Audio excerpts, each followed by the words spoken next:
Fuck! You have to press that record right there. That's exactly why I did it. It's gonna end up being cut, but I still thought it was funny to do. Fuck.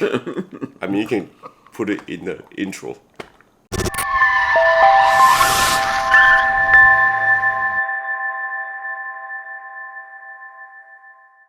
What's going on, guys?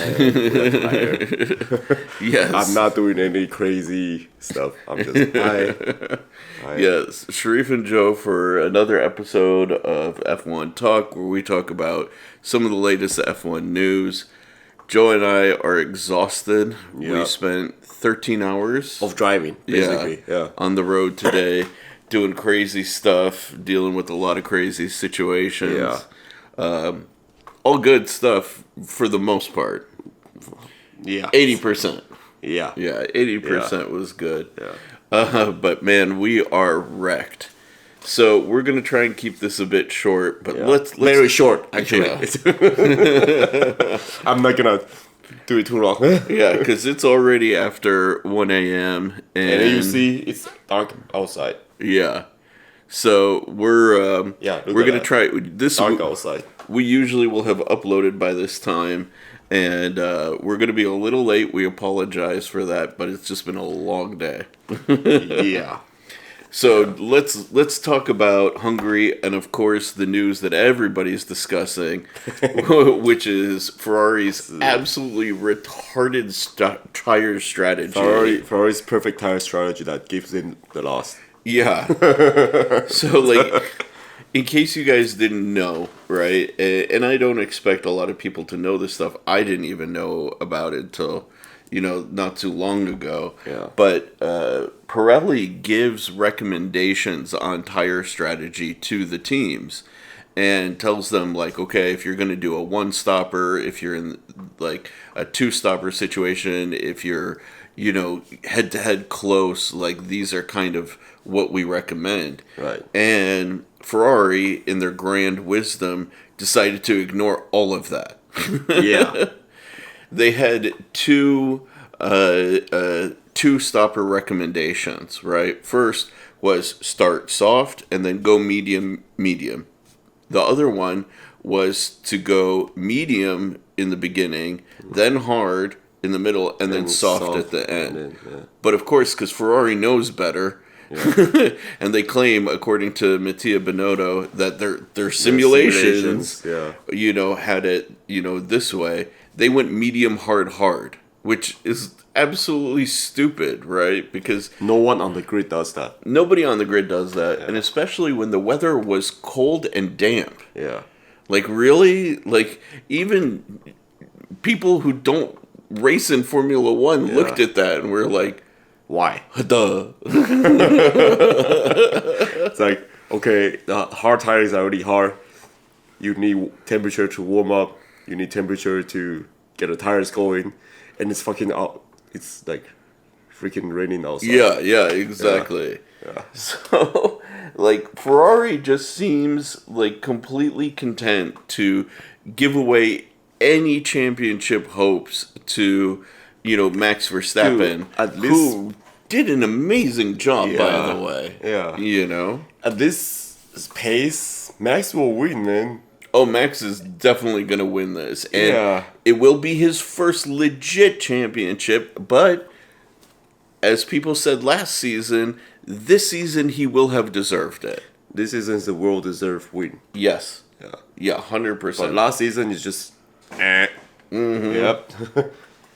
No, but he drove really well, maintained a 10-second lead ahead of Lewis Hamilton, who But- kept on setting consecutive fastest laps, like lap after lap after lap. And if you look at the pure pace of both of them, Hamilton is actually faster. Yeah, Hamilton was wrecking it. Yep. Talking about a good drive. Like, really, Man, if we had a little bit more time to record this and, we weren't so tired, I was going to do this whole, like, pantomime, like, skit thing where I pretended to be Jackie Stewart and Bernie Ecclestone be like, I think Lewis Hamilton should retire. And then Hamilton just, oh, really? Podium. Fastest lap, right? And at least at this pace, Ferrari is like what, second on the constructors championship. Yeah, and Mercedes is coming up real close. They're gonna get overtake, man. Like, dude, if they do it, if they yeah. keep behaving this way, yeah. And we have like a month of summer break coming up. Yeah. So usually the second half of the season, Mercedes, I will have to say Mercedes will always, they usually come back hard. Yeah, like really hard. If you think about last season. Yeah, exactly. If not Michael Massey. Yeah. Let's not bring back the ghost of shitty calls. But dude, like, I have to say, this was a great race to end the first half on. Right? And also, I have to kind of shout out to George Russell. Yeah, okay, technically he did go from first to third. Yeah. But he put in a very good drive. Yeah. Very good drive. Yeah. Red Bull's pace and strategy was superior. There's no question about it. And their car is just faster. Yeah, props to them. But really, to end up in P2 and P3 for Mercedes was amazing to see. Really. Especially, and for Hamilton to come back from P7? Yeah. I mean, Max come back from P10. Yeah, which is, again, amazing. But again, if you think about the shit car that Hamilton has to drive. Yeah, and exactly. The fact that the car is still not up to the pace of the leaders. Yeah. You can't even say that it's as fast as Red Bull or Ferrari's car. And yet, for them to get P2, P3, amazing. P1 on the qualifying. Yeah, exactly. For George Russell, so shout out to that as well. With no purple sectors. Yeah. With no purple sectors. And you know who had the purple sector? Yes, the GOAT. The absolute GOAT. Latifi. Man. What? And then he still ended up in P20. Yeah. Good job. Latifi is like literally my one source of like true entertainment on the grid. Like we were talking about it today on in the car. We were like, I kind of don't want Latifi to leave Formula One now. Yeah, exactly. Like, what would we do without Latifi? Yeah, he's the comedian of Formula One. Dude, don't make me spit my drink. Like, seriously. Yeah. No, I mean, like, where does this guy come from? Setting a purple sector in the first sector in qualifying, Like, dude, Latifi, like, chill, man. Like, what the hell? Oh, it's just funny. It's just really funny. Yeah, man. I gotta say, though, like, normally, my cousin, he has an all-Arabic F1 channel, so he and we go back and forth and we discuss things, and he made a very good point that this season, all of the contentiousness, all of the sort of failures, poor strategy, the reliability issues, the shakeups in the grid have really made for a much more exciting first half of the season. Like, usually the first half of the season is fairly boring. Let's all be very candid about that, right? But man, this first half of the season has been really, on the whole, interesting. Yeah, it shake up the grid quite a lot. And this race, the Hungarian race, was the best yet, honestly. Yeah. Even though we still fall asleep. Well, that's just because we live in America and we get punished time-wise. Yeah.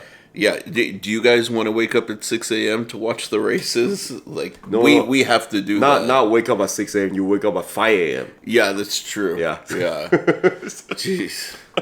Yeah, the races start at 6. Yeah. You Yeah. know? So, yeah, and so definitely, like, that's kind of our take on the Hungarian race. It's overall the best race ever. Yeah, Well, not of ever, the, of but the of season. the season. Yeah. Oh, without a And the doubt. best performance for Max Yeah. and for And for the- Hamilton. Max, the Red Bull team, guys, Yeah. I got to give you guys Yeah, props. You yeah. guys raced an amazing Yep, race. Yep. And Props to Toto and Mercedes. Yep. They raced an amazing race. Yep. Ferrari, we still maintain what we said back in our video a few videos ago. Get your fucking shit together, guys. Like, you have to react. You have to react fast. Otherwise, you they're are racing like falling- amateurs, You are man. falling behind. You are falling apart. Actually. Yeah. And that's one thing even my cousin and I like completely agreed upon was that like really you cannot rely Ferrari's setup reliability has not been the greatest. Their strategy reliability has not been the greatest, right? So they really have to lean hard On the on driver. Leclerc and Sainz in order to get any sort of success. Yeah. Like the entirety of the team is not supporting the capabilities of those two drivers right now, you know, which is insane to think about. It's very dangerous because, okay, you rely on your driver, but what if your driver fail? Right, and we And- saw that with Leclerc in the And last everything race. fail. Yeah. We saw Yeah. exactly that, Yeah. where he gave it a little too much gas in the corner, Yeah. and he ended up And putting, he you spun. know, He yeah, spun, yeah. he put the car into the wall, and he couldn't get out, and like that was the end of his race. Yeah. So it's like, Yeah. dude, that's so much pressure to put on these essentially kids. Yeah. You know. Yeah. So in other F1 news, so okay, that's the sum up on the race in Hungary. But in other F1 news, Alonso made an announcement today. To Aston Martin. Yes. 2023. So after this season, he's going to Aston Martin, and because Sebastian Vettel is retiring. Right, which is also like Yeah. huge news. Yeah. You know, I don't know how you guys feel about it. Like I personally, I do think that the grid needs a shakeup. Right, like if you really press me, I would say like, you know, we could replace Albon, Ocon, Gasly. Who else? We could replace Vettel. You know, who else would you replace if you had a choice? Ricardo. Yeah, Ricardo. Yeah. You know, Yeah. there needs to be a little bit of new blood. So while it is kind of sad to see Vettel go, Yeah. you know, he just. I can see he's got other priorities Yeah. and wants to focus Yeah. probably on his environmental initiatives now, which props to him for caring about the planet. But it's interesting to see Alonso go to Aston Martin because Aston Martin has not been doing well. Oh, and Stroll can go, man. Really, like, The only reason why Stroll is there is because he's dad. yeah, little daddy's boy. Yeah. So, I mean, there's a lot of stuff that there's a lot of people that can go and give a talented driver the shot. Yeah, I definitely agree. Yeah. Tell me if you agree with my list in the comments below. I'm definitely very curious if you Yep. guys agree with my Yeah. basically eliminating almost half the Have a grid. grid. Yeah. I mean, people will probably hate us saying Daniel Ricciardo, but I mean, we said it. I mean, for myself, I don't hate that guy as a person. Yeah. But as far as his performance, is just not there. Yeah. Yeah. I kind of don't like him as a person, but But that's because But really, I don't like him. Well, I don't hate him, but I just neutral feelings. Yeah, exactly. Yeah. No, but it's going to be interesting to see if Alonso can bring out any performance from the Aston Martin team, right? Because really, single-handedly, he has been pulling, Alpine Renault forward. And Alpine is they're doing well because of him. Currently on P4 on the Constructors Championship. Yeah, that's right. Standing, Yeah. Behind Mercedes. Now, it is a fairly big gap, but they wouldn't even be there without Alonso. Yeah. And so behind them there's McLaren. Yeah. And who else? I don't know who's beyond fifth. Yeah. But so it's going to be very interesting. I'm curious to see what he thinks he is going to be able to accomplish with Aston Martin. If they have a better setup available to him, how did they poach him basically from Alpine? Because it seems to have taken Alpine by surprise in all reality. So that's going to be interesting for 2023, no doubt. No doubt. Looking forward to that. Yeah, and dude, as an Alonso fan, man, I gotta say he still got it. He's still have it. As intelligent and capable of a driver as he's ever been. And high IQ drivers. Definitely high IQ. Very high IQ drivers. The way he, not on the track. I mean, not on the race day, but the way he prepared his race from qualifying from FP2. If you follow everything, you'll see what we're talking about. Yeah, actually, even during the races, I could say he makes some very smart decisions. He battles when he should. He doesn't battle when he shouldn't. He knows how to hold up traffic. He create a DRS train when he needs to. And that's smart. Just like all those, the old generation. Drivers. They do have some value, man. Experience. Yeah, exactly. And I'm sure that's really why Aston is bringing him on, really to help develop their platform. Because really, like, there's very few guys that can do that job exceedingly well, and he is one of them. There's no question. So let us know what you guys think in the comments below about the latest news. Really, the only other thing that I think we saw was, of course, Marko kind of crapping on Perez again, but is it really news? It's kind of like a common thing nowadays. Just him being the bag. Yeah, exactly. Like an old angry bag. But so like, what's the point of even covering it? I'm tired of talking. He should just. I give you that. He should just leave Formula One. For God's sake. At least get the microphone away from his face. Like, I don't want to cancel the guy. I don't want to, I don't support cancel culture. There was some person who, misinterpreted our words in the comments and was saying, why are you guys trying to cancel, blah, blah, blah. No, I don't support canceling anybody, right? But take the microphone away from the guy's face, for God's sakes.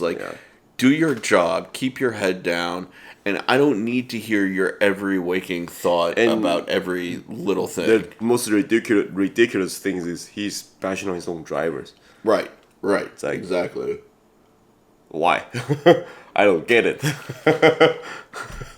Exactly. Is he trying to publicly shame them into, changing their behavior? It's not a good strategy. It really isn't. It just builds resentment within the team, So, anyways, we're not going to cover that, but let us know what you thought in the comments below about the Hungaro ring, race. Let us know what you thought about my choices for eliminations from the grid, and let us know what you thought about the latest news about Alonso. There's definitely a fair amount of stuff to go over. But on that note, I'm going to quickly edit this video and knock the hell out. And I'm going to go sleep. Yeah, he gets to go sleep. I get to go edit. I drive 13 hours. He did. To his credit, he definitely He drove his butt off on this car. Yeah. Yeah. All right. Peace, you guys. See you. Bye bye.